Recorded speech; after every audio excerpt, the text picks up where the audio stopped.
Episodio 3. El hundimiento del Titanic. El miércoles 10 de abril de 1912, el RMS Titanic, propiedad de la empresa White Star Line, zarpaba de Southampton con destino a Nueva York. Sin embargo, tan solo 4 días después, y en su viaje inaugural, el Titanic y su tripulación enfrentarían la desgracia. La construcción de este navío, conocido como el barco más grande y lujoso jamás construido en esa época, tomó cerca de 3 años.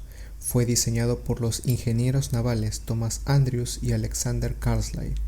El Titanic tenía el mismo diseño que su hermano, el RMS Olympic, sin embargo contaba con mucho más lujo en su interior.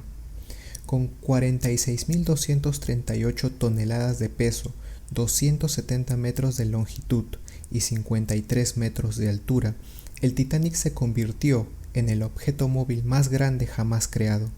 Inclusive, con todo el peso de su interior, el Titanic alcanzaba los 22.5 nudos o 42 kilómetros por hora.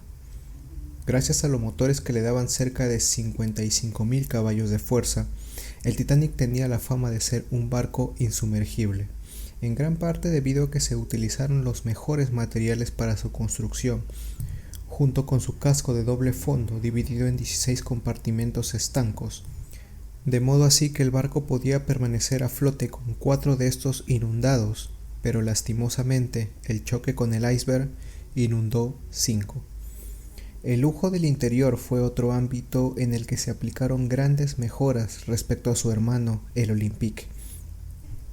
Los camarotes de primera clase del Titanic fueron diseñados como un hotel de lujo y eran los mejores que jamás había tenido un barco. Algunas suites de lujo contaban incluso con un pequeño espacio privado al aire libre, algo de lo que carecían el resto de barcos de estas características. Por su parte, los camarotes de segunda clase podían rivalizar con un hotel y los de tercera, aunque mucho más simples, superaban a los de segunda clase de muchas compañías. Pero donde realmente se dejaba sentir el lujo era en los espacios comunes, especialmente en la famosa gran escalera de primera clase, acompañada por una gran cúpula de cristal. Por si fuera poco, el barco contaba con gimnasio, salón, sala de lectura, diversos comedores y cafés. El barco era considerado un hotel de lujo flotante.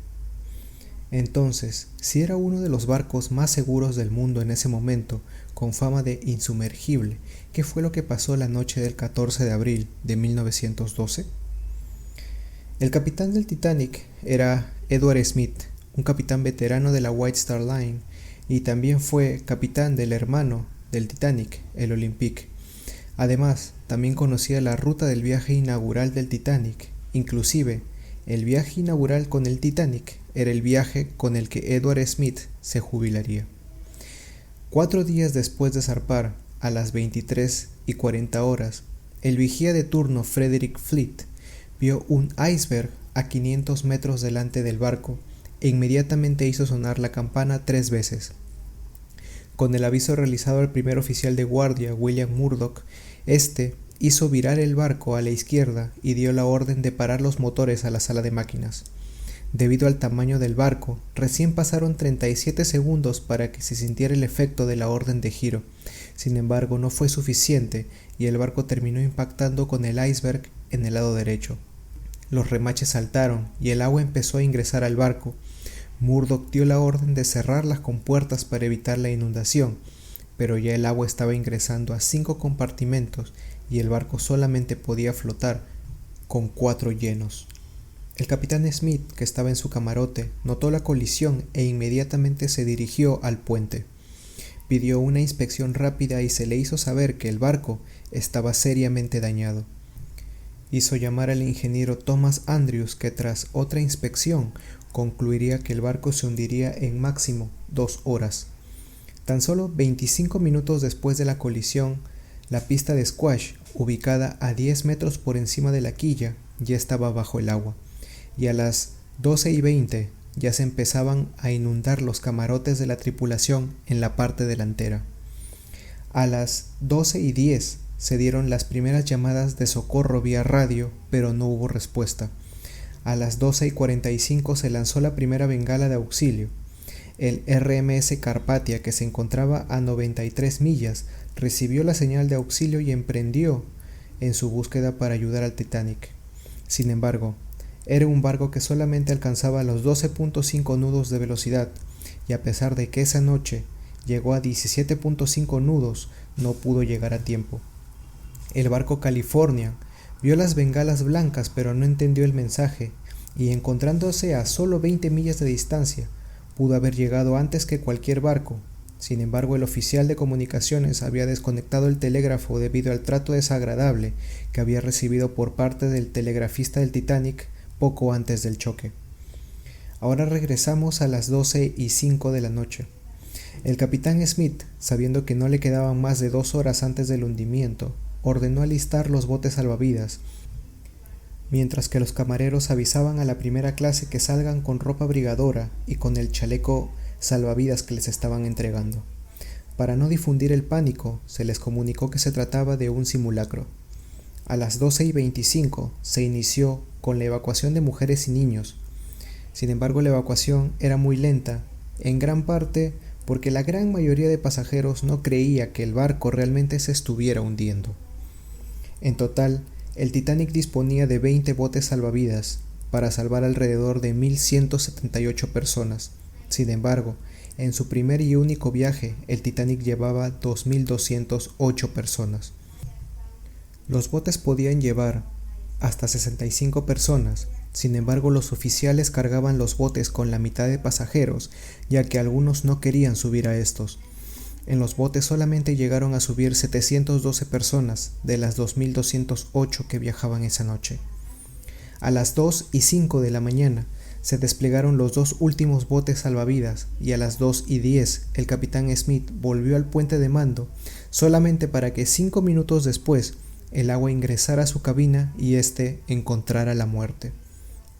A las 2:17 el ingeniero y padre del Titanic, Thomas Andrews, se encontraba en la sala de fumadores dispuesto a hundirse con su barco.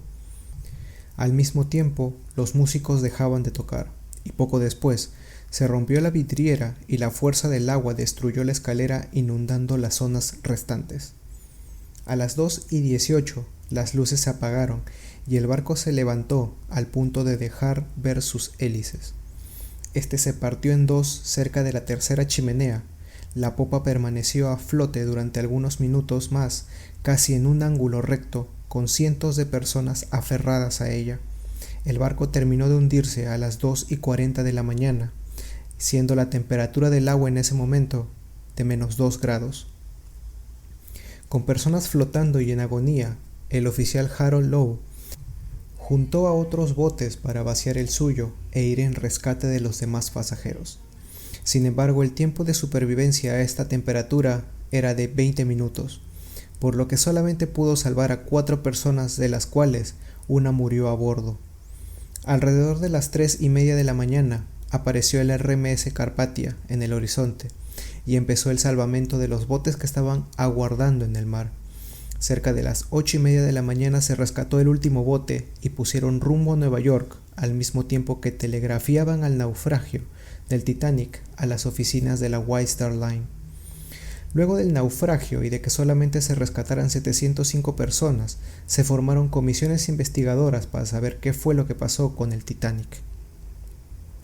Se le atribuyen causas naturales, es decir, el 14 de abril, durante la noche de la colisión, muchas condiciones se reunieron para aumentar el riesgo del naufragio. El tiempo estaba en calma, había algo de viento y poco oleaje. La presencia de viento habría formado espuma alrededor del iceberg y lo habría hecho más visible para los vigías.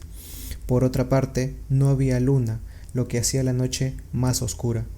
A pesar de todas las advertencias de iceberg, el capitán Smith decidió no reducir la velocidad. El barco navegaba a 42 km por hora y además el capitán había tomado una ruta más al sur, pero ese año el invierno fue más suave y los icebergs se encontraban más al sur que otros años. También se atribuye al hecho de que los vigías del Titanic no tenían prismáticos. De haberlos tenido, podrían haber visto el iceberg con mucha más anticipación y así evitar la colisión. Y no es que no hubiera prismáticos a bordo, ya que varios oficiales del Titanic los tenían. Sin embargo, ninguno fue prestado a los vigías. Ahora, hablemos un poco también del timón del Titanic, ciertamente su talón de Aquiles. El timón del Titanic era demasiado pequeño para un barco tan grande. Un timón más grande habría permitido un giro mucho más rápido. Según las investigaciones, el Titanic tenía el mínimo requerido para un barco de su magnitud. Revelando toda esta historia surge una gran duda. ¿Por qué el Californian, el barco que más cerca estuvo del Titanic, no lo ayudó? Y es que de haberlo ayudado, este barco pudo haber salvado todas las vidas a bordo. A continuación haré un resumen de las declaraciones de la tripulación del Californian en esa noche para poder también saber su perspectiva. Debido a la gran cantidad de hielo flotante, el capitán Stanley Lord ordenó detener las máquinas a las 10:20. Su intención era hacer noche y después continuar la marcha con la luz del sol para esquivar el hielo. Después, ordenó al radiooperador Cyril Evans que avise a los barcos de la zona la presencia de icebergs. El radiooperador del Titanic recibió el mensaje, pero en lugar de traducirlo respondió: «Cállate, estoy ocupado, estoy trabajando con Cape Race». Esto debido a la cantidad de mensajes que tenía acumulado el Titanic por la cantidad de pasajeros importantes que tenían y que necesitaban enviar mensajes a la costa. Ahora, el tercer oficial Groves estaba de guardia en el Californian cuando vio un vapor en el horizonte. Informó al capitán y le dijo que, basándose en la cantidad de luz que desprendía, se trataba de un barco de pasajeros. Ambos hombres volvieron a la cubierta y el capitán le dijo a su oficial que ese barco no era de pasajeros, sino un mercante ordinario. A lo que añadió: «El único barco de pasajeros en nuestra zona es el Titanic». Ambos hombres coincidieron en sus versiones sobre esta conversación. Ahí surgía la duda sobre si era o no el Titanic el barco que vieron. La opinión del capitán más experimentado prevaleció entre los tripulantes del California, y a las 11:30 el operador de radio del Californian apagó el telégrafo y se fue a dormir. El oficial Groves informa que ese otro barco paró máquinas a las 11:40, coincidentemente la misma hora en que el Titanic chocó contra el iceberg, y a las 12:55 los oficiales a cargo se percataron de que el otro barco estaba lanzando cohetes blancos. Lanzó 5 en rápida sucesión, la cual es la señal acordada para un barco que necesita ayuda, de modo así que el segundo oficial envió al marinero a informar al capitán. Las declaraciones en el juicio aseguran que llegó hasta el camarote del capitán, abrió la puerta y le informó de los cohetes. El capitán preguntó por el color de los cohetes. «Blancos», respondió Gibson antes de recibir orden de seguir con la guardia e informar de novedades. El capitán Lord afirmó en el juicio que estaba dormido y no recordaba esa conversación.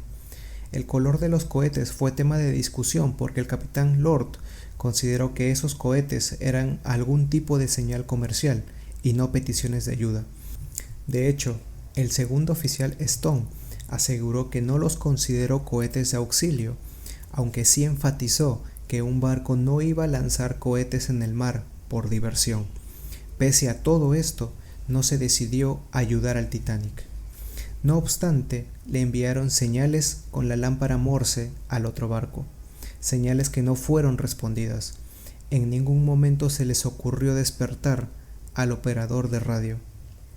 A la 1:40, el oficial Stone dijo que el otro barco tenía un aspecto extraño, y que sus luces también. Le pidió a Gibson que usara los prismáticos para confirmarlo.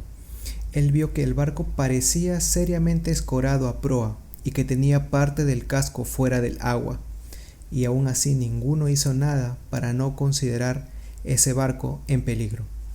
A las 2:05 de la mañana, el otro barco quedó fuera de alcance visual de los hombres de guardia. El segundo oficial del Californian le ordenó a Gibson que informara al capitán que el otro barco había desaparecido en el suroeste y que había disparado un total de 8 cohetes. El capitán preguntó si todos los cohetes habían sido blancos, pero no dio más instrucciones. Nada más se hizo durante el resto de la guardia. A las 4:15, el oficial encargado de la guardia, de 4 a 8, vio las luces de un gran barco. Se trataba del Carpathia, el barco que sí ayudó al Titanic, y estaba lanzando cohetes. Intrigado, el oficial despertó al operador de radio, quien recibió las noticias de que el Titanic se había hundido. El Californian se puso en marcha para participar en el rescate, pero solo encontró restos del hundimiento, los botes vacíos que había dejado el Carpathia y algunos cadáveres. Debido a todo esto, el veredicto estableció que el Californian negligentemente decidió no ayudar al Titanic y que vio al Titanic hundirse. A pesar de todo, ningún miembro de la tripulación del Californian fue condenado debido a que la culpa de la tragedia era de la White Star Line por no llevar suficientes botes salvavidas. Gracias por escuchar Misterios 33 Podcast. Hasta la próxima. Por favor, no dudes en calificar el podcast en todas las plataformas, regálame un like y suscríbete al canal de YouTube. O dale seguir al podcast en Spotify o en tu plataforma favorita. Y así recibirás notificaciones cada vez que se suba un nuevo episodio. Buenas noches.